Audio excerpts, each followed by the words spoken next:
Hello everybody, let's get straight to it. Should you use a weight belt when you are strength training?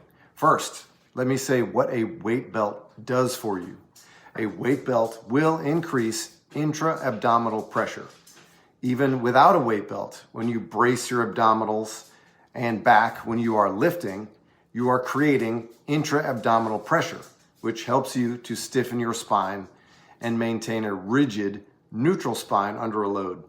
Increased intra-abdominal pressure is a good thing when you are lifting, and a properly worn weight belt will increase that pressure even more, leading to a more rigid spine. So at a given weight, wearing a belt allows for more spinal stability. That is a fact. This increased spinal stability also allows for more force production in the limbs. When talking about force production, wearing a belt is kind of like the opposite of squatting on a Bosa ball. Squatting on a Bosa ball is unstable, and your brain inhibits your ability to produce force in order to prevent injury. Wearing a belt is a way to increase stability, and your brain can sense this increased stability at the spine and will increase your ability to produce force at the extremities. More stability, more force production, that's awesome. Let's just wear a weight belt all the time. Let's mow the lawn with a weight belt, right? Not so fast, brother.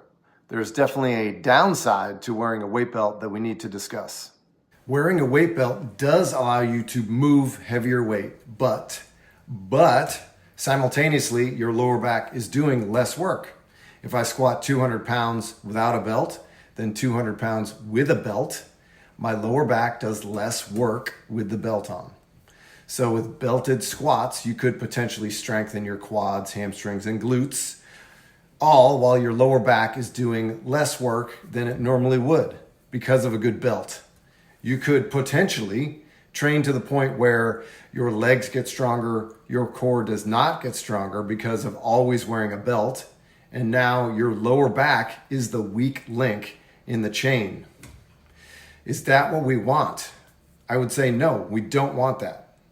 So what's the answer? I want to make huge lifts, but I don't want my lower back to be the weak link in the chain. First of all, I would say if you have been lifting for about 2 years or less, don't even wear a weight belt at all. You don't need to come into the gym on the first day with a 13 millimeter thick lever belt. Build up a base of strength, technique, and mobility across the board before you even consider wearing a belt. For experienced lifters, you could go your whole life without wearing a belt, and I think that would be fine. Personally, I have not worn a belt since I was about 18 or 19 years old.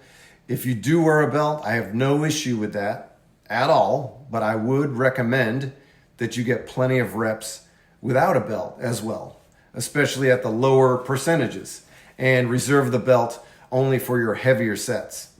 You could look at that as a percentage, like you start wearing a belt above 80%, for example.